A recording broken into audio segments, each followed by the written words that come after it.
3, who the fuck did I marry? So this is when he showed me a letter from Chase with the Chase logo at the top, stating that he had been approved for a mortgage for a $750,000 mortgage, or a $750,000 house. So he was like, we can't go over 750. And I said, I remember asking him, can you afford the mortgage on a $750,000 house? Because I know I can't.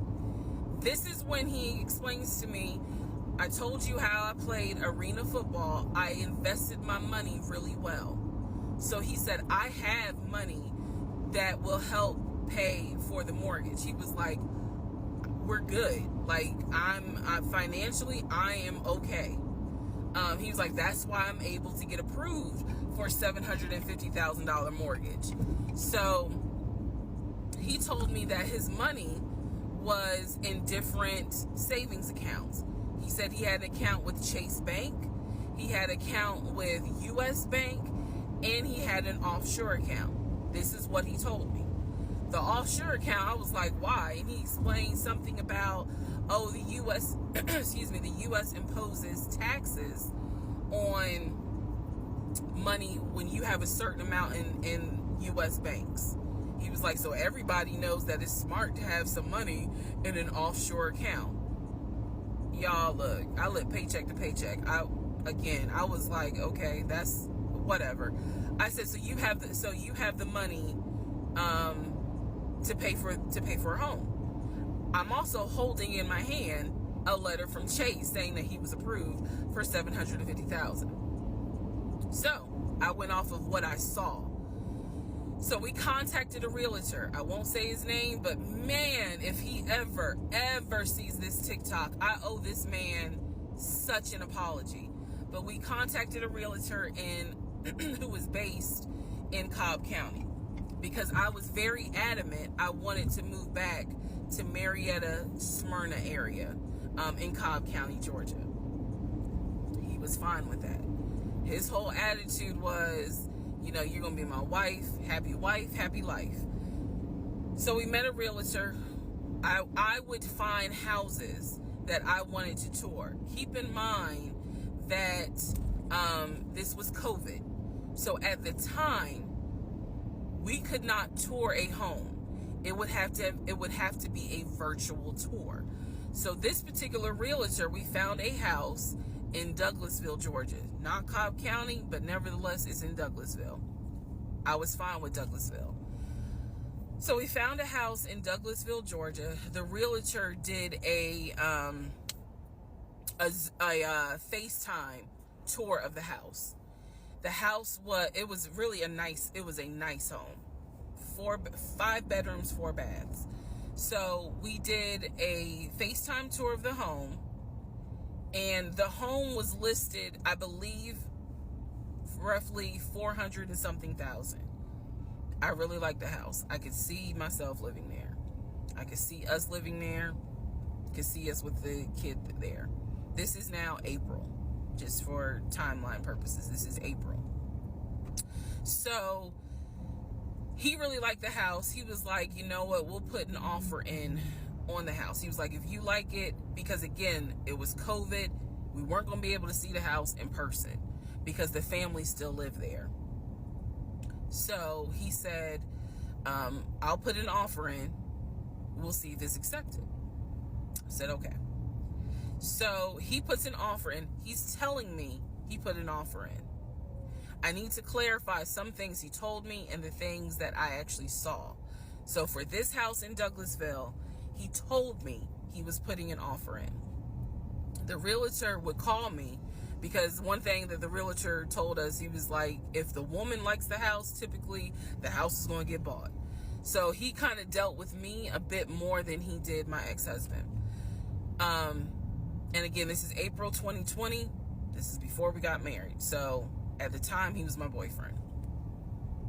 So the realtor was calling me and it was like, hey, I put the offer in, and what they're asking for is proof of funds. And I did not know anything at this time about buying a house.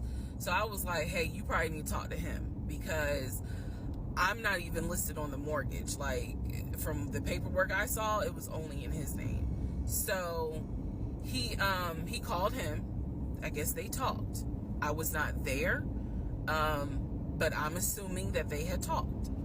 So the boyfriend is coming, my ex is coming home saying, yeah, I talked to so-and-so. I sent him over the paperwork. The offer was approved, and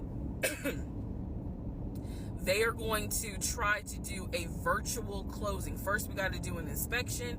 If the inspection goes all well, then we have to do a virtual closing. He also told me that he put down earnest money on the home. He put down, I believe, $5,000. He said, I just transferred the money over to the realtor's account or whatever, so that it could be earnest money for the house.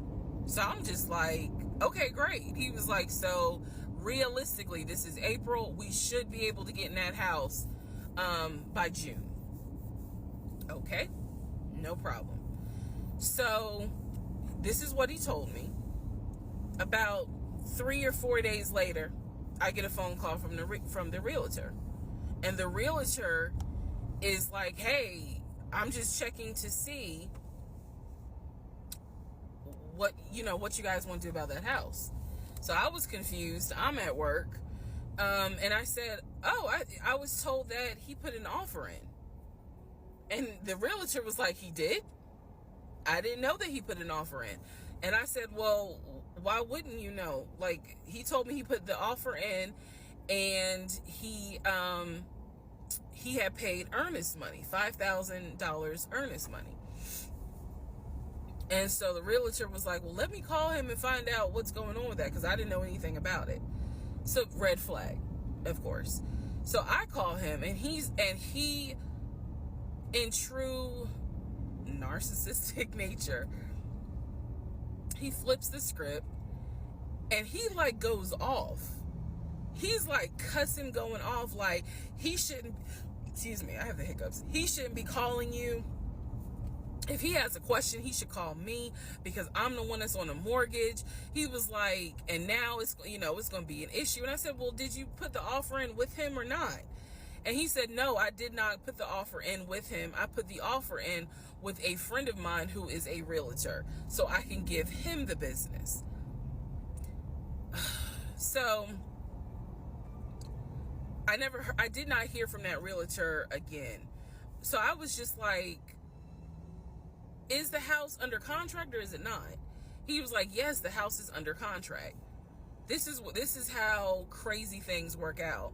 About 3 days later, on realtor.com, I'm looking at the house because I was trying to figure out in my mind how I'm gonna decorate. It shows the house is under contract. So, showed my boyfriend. My boyfriend's like, I told you it was under contract. He was like, I did you not believe me? And I ain't had a heart to say, hell no, I didn't believe you. Like, it seemed too good to be true.